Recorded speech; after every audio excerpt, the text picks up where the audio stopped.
கார்த்திகை தீபம் சீரியல்ல இன்னைக்கு என்ன நடக்க போகுதுன்னு பார்க்கலாம் வாங்க வீடியோக்குள்ள போகலாம். சரவணன் அடி அடி அடிக்கிறாங்க அந்த ரவுடியை. யார்டா நீ எந்த ஏரியாடா அப்படின்னு சொல்லி அடிக்கும்போது அவன் பாக்கெட்ல இந்த கத்தி கீழே விழுந்துருது. கத்தியை பார்த்ததும் இன்னும் ஸ்ட்ராங்கா பிடிச்சிக்கிறாங்க. இப்போ சொல்ல போறியா இல்லையாடா வாட டேஷனுக்கு அப்படின்னு எழுதிட்டு போயிடுறாங்க. இந்த பக்கமா அபிராமி மீனாட்சி கிட்ட சொல்றாங்க, இனிமே சரவணன் தம்பி பார்த்துக்குவாங்க, வா நம்ம வீட்டுக்கு போகலான்னு போறாங்க.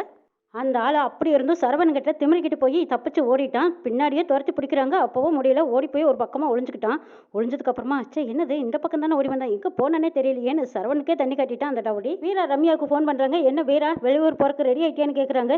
இல்லை மேடம், அதில் தான் ஒரு சிக்கல் ஆயிடுச்சுன்னு நடந்த விஷயத்த அத்தனையும் வீரா சொல்லிட்டு இருக்காங்க. திரும்ப திரும்ப இப்படி தான் முட்டாள்தனம் பண்ணிட்டே இருப்பியான்னு ரம்யா அந்த ரவுடி மேலே கோவப்படுறாங்க. இன்னொரு பெரிய ரவுடின்னு நினச்சி நான் நம்பின பாரு என்னோட முட்டாள்தனங்கிறாங்க. மேடம் மேடம் போலீஸ்கிட்ட மாட்டிக்கிட்டா நீங்கள் தான் எப்படியாவது என்னை வெளியே கொண்டு வரணும் மேடம்னு கேட்குறான். சரி நீ எந்த ஏரியாவில் இருக்கேன்னு கேட்குறாங்க. விருதம்பக்கம் ஏரியாவில் இருக்கேன்னு சொல்கிறாங்க. கொஞ்சம் பேசிட்டு இருக்கும்போது இன்ஸ்பெக்டர் சரவணன் பார்த்துக்கிறாங்க. டே இங்கே தான் ஒழிஞ்சிட்டு இருக்கிறியா அப்படின்ட்டு மறுபடியும் துரத்துறாங்க. அந்த ரவுடியும் ஃபோன் பேசிக்கிட்டே மேடம் என்னை எப்படியாவது காப்பாற்றிருங்கன்னு சொல்லிகிட்டே போகிறான். ஃபோன் லைனில் இருக்கும்போதே தூக்கி ஒரு செடிக்குள்ளே போட்டுட்டு சார் சார் என்னை ஒன்றும் பண்ணிடாதீங்க சார், நான் எந்த தப்புமே பண்ணலைங்கிறாங்க. தப்பு பண்ணலைன்னா நீ எதுக்கிட்ட அப்படி ஓடி ஒளிறேன்னு கேட்குறாங்க இன்ஸ்பெக்டர். கத்தியெல்லாம் வச்சிருக்கேன், இன்னும் என்னெல்லாம் வச்சிருக்கேன் அப்படின்னு சொல்கிறாங்க. கட்டுக்கட்டாக பணத்தை எடுத்து கொடுக்குறாங்க. என்னடா கட்டுக்கட்டாக பணத்தை எடுத்துகிட்டு வந்திருக்க, திருடிட்டு வந்தியான்னு கேட்குறாங்க. இல்லை சார் என் ஃப்ரெண்டு கிட்ட ஒருத்தங்கிட்ட கடன் வாங்கிட்டு வந்தேன்னு சொல்கிறான். அந்த கடன் வாங்கிட்டு வந்தவன் நேர்மையாக இருக்கிறவன் எதுக்குடா என்ன பார்த்ததும் ஓடுற, உன்னங்கிட்ட நிறைய விசாரிக்க வேண்டியது இருக்குது, வாட ஸ்டேஷனுக்கு அப்படின்னு எழுதிட்டு போகிறாங்க. என்ன விட்டுருங்க சார்னு கெஞ்சுறான். கூட கூட பேசினேன் உரிச்சு உப்பு கண்ட மட்டும் வாட ஸ்டேஷனுக்குன்னு எழுதிட்டு போகிறாங்க. லாக்கப்பில் உள்ள தள்ளனதுக்கு அப்புறமா என்னடா லாக்கப்பில் வச்சு வெளுத்து வாங்கினா தான் நீ உண்மையை சொல்வியா, இப்போ சொல்ல புரியா இல்லையாடா அப்படின்னு வெளுத்து வாங்குறாங்க. அடி அடின்னு அடிக்கிறாங்க. கத்தி எதுக்கிட்ட வச்சிருந்த, யாருடா நீ, உண்மையை சொல்லடா, எதுக்கிட்ட இவ்வளவு பணம் வச்சிருக்கிற, ஏதுடா உனக்கு அப்படின்னு எல்லாம் கேட்டு அடிக்கிறாங்க. சார் அது என்னோட பணம் தான் சார், செலவுக்கு ஃப்ரெண்டு கிட்ட கேட்டு கடன் வாங்கி வச்சிருந்தேன் சார்ங்கிறாங்க. சரி கத்தி எதுக்கிட்ட வச்சிருந்தேன்னு கேட்குறாங்க.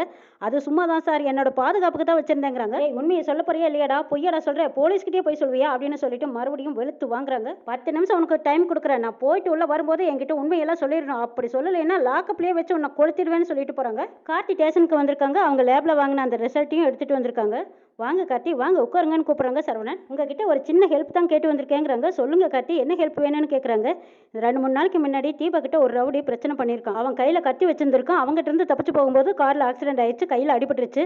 நாங்கள் நெக்ஸ்ட் டைம் ஹாஸ்பிட்டலில் ட்ரீட்மெண்ட்டுக்காக போயிட்டு வெளியில் வரும்போது அவனை பிடிக்கிறதுக்கு நான் மறுபடியும் ட்ரை பண்ணேன், ஆனால் அவன் தப்பிச்சு போயிட்டாங்கிறாங்க. எனது உங்கள் ஒய்ஃபுக்கு எதிரியா, என்னால் நம்பவே முடியல, அவங்க ரொம்ப நல்லவங்களாச்சேன்னு சொல்கிறாங்க சரவணன். அதான் சார் எனக்கும் புரியலைங்கிறாங்க கார்த்தி. அது மட்டும் இல்லாமல் வீட்டில் அவங்களுக்கு ஜூஸ் கலந்து கொடுத்துருக்காங்க. அந்த ஜூஸில் மாத்திரையை கலந்து போட்டிருக்காங்க. அந்த மாத்திரையை சாப்பிட்டு 1 மணி நேரம் அவங்களோட நினைவே அவங்க கிட்ட இல்லாமல் அவ்வளோ கோவத்தில் இருந்திருக்காங்க. வீட்டில் இருக்கிற எல்லா பொருளையும் தூக்கி போட்டு உடைச்சிருக்காங்க. அப்புறம் தான் நார்மலுக்கு வந்தாங்க. அந்த ஜூஸை நான் போய் டெஸ்ட் பண்ணி லேபில் கொடுத்து கொண்டு வந்திருக்கேன், இந்தாங்க அதோட ரிசல்ட்னு சொல்லி சரவணன் கிட்ட கொடுக்குறாங்க. கார்த்தி யார் பண்ணாங்கன்னு தெரியல, அதனால தான் உங்ககிட்ட லீகலாக ஒரு கம்ப்ளைண்ட் கொடுத்துட்டு போகலான்னு வந்தேங்கிறாங்க. கார்த்தி இது பேரில் உங்களுக்கு யார் மேலேயே டவுட் இருக்கான்னு கேட்குறாங்க சரவணன்.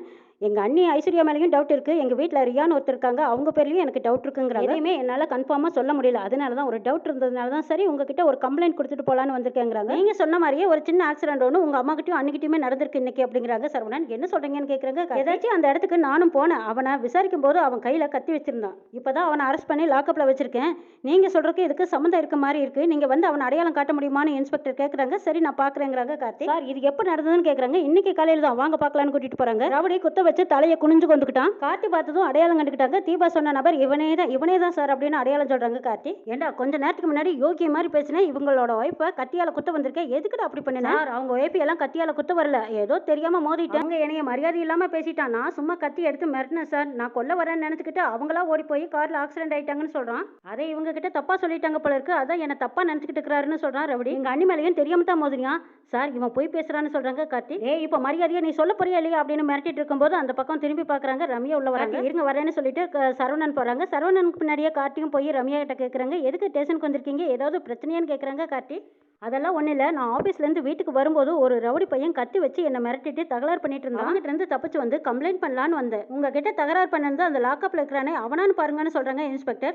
பார்த்துட்டு கஞ்சாட பண்ணுறாங்க ரம்யா. சரி சொல்லிக்கோங்க அப்படிங்கிற மாதிரி வீராவும் தலையை அசிச்சுறாங்க. ஆமாம் சார், இவன் தான் என்கிட்ட தகராறு பண்ணான்னு அநியாயமாக போய் பேசுகிறாங்க ரம்யா. இந்த ராஸ்கலுக்கு இதே வேலையை போச்சு, நீங்கள் ஒரு கம்ப்ளைண்ட் கொடுத்துட்டு போங்க, நான் பார்த்துக்கிறேன்னு சொல்கிறாங்க. சரிங்கிறாங்க ரம்யா. கார்த்தி நீங்கள் என்ன ஸ்டேஷனுக்கு வந்திருக்கீங்கன்னு ரம்யா கேட்குறாங்க. ஆமாங்க ஒரு சின்ன ப்ராப்ளம், அதான் சாரை பார்த்து பேசிட்டு போகலான்னு வந்தேங்கிறாங்க. சரி நான் கிளம்புறேன்னு சொல்லிட்டு ரம்யா ரம்யா அங்கேருந்து போயிடுறாங்க. இந்த மேடத்தை உனக்கு முதல்லயே தெரியுமான்னு கார்த்திகிட்ட கேட்குறாங்க.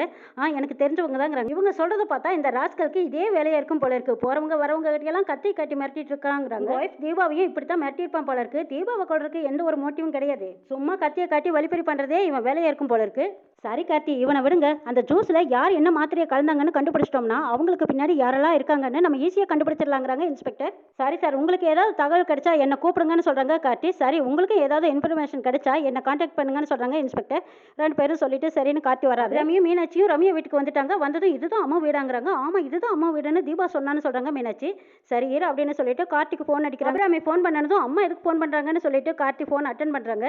கார்த்தி, நம்ம வீட்டுக்கு பக்கத்தில் இருக்கிற அம்மன் கோயிலுக்கு போய் அர்ச்சனை பண்ணிட்டு வந்துடுறியான்னு அபிராமியமா கேட்குறாங்க. அது ஒன்றும் இல்லைப்பா, தீபா தான் வாரம் வெள்ளிக்கிழமை தவறாத கோயிலில் விளக்கு போடுறதா இருந்தா. இப்போ தான் அவளுக்கு உடம்பு சரியில்லை, அதனால சரி நான் விளக்கு போடுறதா இருந்தேன். ஐயர்கிட்ட கேட்டதுக்கு நான் விளக்கு போட்டாலும் அவங்க வீட்டுக்காரர் வந்து அர்ச்சனை பண்ணனா தான் அதுக்கு பலன் உண்டுன்னு சொல்லிட்டாங்க. அதனால தான்ப்பா நீ போய் அர்ச்சனை பண்ணிட்டு வந்தா ரொம்ப நல்லதுங்கிறாரு ஐயர். நீ போயிட்டு வரையான்னு கேட்குறாங்க. சரிம்மா நானே போயிட்டு வரேன்ட்டு காட்டி போகிறாங்க. அபிராமியும் மீனாட்சியும் வீட்டுக்குள்ளே போகிறாங்க. அம்மான்னு கூப்பிட்றாங்க. வேலைக்காரமாக தான் வராங்க. அவங்க கொஞ்ச நேரத்துக்கு முன்னாடி தான் வெளியில் போனாங்கன்னு சொல்கிறாங்க. ஓ அப்படியா, அவங்க இப்போ வந்துடுவாங்க, வெயிட் பண்ணுங்கன்னு சொல்லிட்டு போகிறாங்க. அத்தே, வீடு ரொம்ப அழகாக நல்லா இருக்கிறதாலன்னு மீனாட்சி சொல்கிறாங்க. ஆமாம், பார்த்து பார்த்து கட்டியிருப்பாங்க போல இருக்குது, அதனால தான் இவ்வளோ ஒரு அழகாக அமைப்பாக இருக்குங்கிறாங்க அபிராமி. அம்மாவோட அப்பாவை காணுமே, ஒருவேளை மேலே இருப்பாங்களாங்கிறாங்க. அப்படி தான் இருக்கும், கீழே யாரையுமே காணுமே, மேலே தான் இருப்பாங்க போல இருக்குன்னு சொல்லிட்டு இருக்கும்போது கார் வருது. அதுலேருந்து ரம்யா இறங்கி வராங்க. வந்ததுமே வாங்க ஆண்டின்னு சொல்கிறாங்க. இப்போ தான் வந்தீங்களான்னு கேட்குறாங்க. நாங்கள் கொஞ்சம் நேரத்துக்கு முன்னாடியே வந்துட்டோன்னு சொல்கிறாங்க அபிராமி. வெளியில் போயிருக்கிறதா வேலைக்காரி சொன்னால் சரி கொஞ்சம் நேரம் வெயிட் பண்ணலாமேன்னு இருந்தோங்கிறாங்க. வேலைக்காரமா ஏதோ ஜூஸ் கொண்டு வந்து கொடுக்குறாங்க. அவங்க 2 பேரும் சாப்பிட்டுட்டு இருக்கிறாங்க. திடீர்னு நீங்கள் எங்கள் வீட்டுக்கு வருவீங்கன்னு நான் நினச்சி கூட பார்க்கல, எனக்கு ரொம்ப சந்தோஷமா இருக்குங்கிறாங்க ரம்யா. ஆமாம், அப்பாவுக்கு உடம்பு சரியில்லைன்னு ஹாஸ்பிட்டலில் இருந்தார்ல, அவரை பார்த்துட்டு போகலாம்னு தான் வந்தோங்கிறாங்க அபிராமி. அப்படியா, அப்பா ரூமில் ரெஸ்ட் எடுத்துட்டு இருக்கிறாரு, வாங்க போய் பார்க்கலான்னு கூட்டிகிட்டு போகிறாங்க ரம்யா. அபிராமியும் மீனாட்சியும் கூட்டிகிட்டு போய் ரம்யா அவங்க அப்பா கிட்ட அறிமுகப்படுத்துகிறாங்க. இவங்க தான் தீபாவோட மாமியார், இது அவங்களுக்கு அக்கா மாதிரி, இவங்களுக்கு மூத்த மருமகன்னு சொல்கிறாங்க. இப்போ எப்படி இருக்கீங்க, நல்லா இருக்கீங்களான்னு அபிராமி கேட்குறாங்க. ரொம்ப நல்லா இருக்கேம்மா, அம்மா என்னை நல்லா பார்த்துக்கிறா, ஹார்ட் அட்டாக் வந்த ஃபீலிங்கே எனக்கு இல்லை, அந்த அளவுக்கு நல்லா பார்த்துக்கிறாங்க. என்ன தீபாவோட கல்யாண நாளுக்கு தான் என்னால் வர முடியல, அதை நினச்சா தான் எனக்கு கொஞ்சம் வருத்தமாக இருக்குங்கிறாங்க. அதெல்லாம் ஒன்றும் வருத்தப்படாதீங்க, உடம்புக்கு முடியலன்னு என்ன பண்ண முடியும், நீங்கள் அதையெல்லாம் நினச்சி வருத்தப்பட்டு இருக்காதீங்க.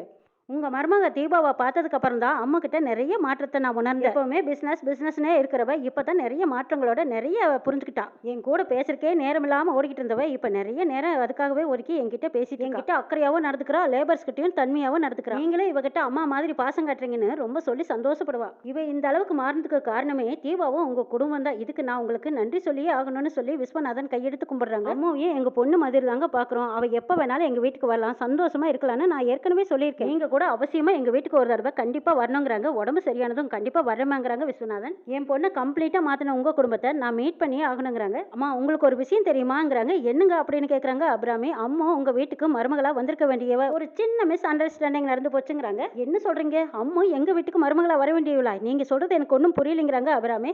ஆமாம், 2 வருஷத்துக்கு முன்னாடி தரகர் மூலமா உங்க பையன் கார்த்தியோட ஜாதகம் எங்களுக்கு வந்து ஜாதகமும் சரியா இருந்ததுனால கல்யாணத்தை பேசி முடிக்கலான்னு நான் நினைச்சேன். என் பொண்ணு கல்யாணமே வேண்டான்னு முடிவா இருந்ததுனால அதுக்கு மேல என்னால எதுவுமே ப்ரொசீட் பண்ண முடியல. அம்மா வாழ்க்கையில இதெல்லாம் நடந்திருக்கா, எங்களுக்கு எதுவுமே தெரியாதுங்கிறாங்க அபிராமி. நம்மளே அறியாம என்னெல்லாம் நடக்குது பாருங்க நம்ம வாழ்க்கையிலங்கிறாங்க அபிராமி. ஆமாம்மா, எனக்கு இதெல்லாம் தெரியாம தான் இருந்தது, எனக்கு இதெல்லாம் தெரியாம தான் இருந்துச்சு. அன்னைக்கு உடம்பு சரியில்லாத இருந்த போது தீபாவும் கார்த்தியும் அங்க வந்தாங்க இல்லையா, அப்பதாம்மா எனக்கு இதெல்லாம் தெரிஞ்சதுங்கிறாங்க. அம்முக்கிட்டையும் நான் இதை பத்தி சொல்லியிருக்கேன்னு சொல்றாங்க. ஆமா ஆண்டி, அப்பா என்கிட்ட இதெல்லாம் சொல்லியிருக்காங்க. நான் கல்யாணம் பண்ணிக்க முடியாத வரை என் ஃப்ரெண்டு தீபா கல்யாணம் பண்ணி சந்தோஷமா இருக்கா, அதை பார்க்க எனக்கும் சந்தோஷமா இருக்குங்கிறாங்க. ரொம்ப நல்லா இருக்கணும், எனக்கு அது போதுங்கிறாங்க. ஏமா வந்தவங்களுக்கு நம்ம வீட்டை சுத்தி காட்டுமாங்கிறாங்க விஸ்வநாதன். ஆண்டி வீட்டை சுத்தி பார்க்கலான்ட்டு போறாங்க. அப்ப கையில வச்சிருக்கிற புடவைய பார்த்துட்டு, என்ன ஆண்டி புது புடவையா தீபாவுக்கான்னு கேட்குறாங்க. ஆமா புது புடவை தான், ஆனா இது கடையில் வாங்கின புடவை இல்லை, கோயில்ல ஏலத்தில் எடுத்து புடவை, இதை கொண்டு போய் நான் தீபாவுக்கு கொடுக்க போறேங்கிறாங்க அபிராமி. ஆண்டி இது சாமி புடவையான்னு ரம்யா கேட்குறாங்க. ஆமா, எங்க வீட்டுக்கு பக்கத்துல அம்மன் கோயில் இருக்கு, அந்த அம்மன் கோயிலுக்கு நிறைய பக்தர்கள் புடவை சாத்துறது கோரிக்கை வைப்பாங்க, அவங்க கோரிக்கை நிறைவேறிச்சுன்னா புடவை சாத்துறது வழக்கம். அப்படி சேர்ற புடவைகள் எல்லாம் வருஷத்துல ஒரு நாள் கோயில் நிர்வாகம் ஏலத்துல வர்றது வழக்கம். அப்படி ஏலத்துல எடுத்த புடவை தான் இதுன்னு சொல்லி புடவை எடுத்து காட்டுறாங்க அபிராமி. மீனாட்சின்னு சொல்றாங்க. ஆமா, போன வருஷம் அத்தை எனக்கு ஒரு புடவை எடுத்து கொடுத்தாங்க, சாமி புடவை கிடைக்கிறதுக்கு கொடுத்து வச்சிருக்கணும்னு சொல்றாங்க. இந்த பக்கமா ரம்யா அந்த புடவை மேல ஆசைப்படுறாங்க. மீனாட்சி மனசுலயும் கண்ணிலையும் ரம்யா மேல ஓரக்கண்ணில் ஒரு பார்வை இருந்துட்டே இருக்கு, ஒரு சந்தேக பார்வை. இன்னும் என்னெல்லாம் நடக்க போகுதுங்கிறது ஒரு எபிசோட்ல பார்க்கலாம்.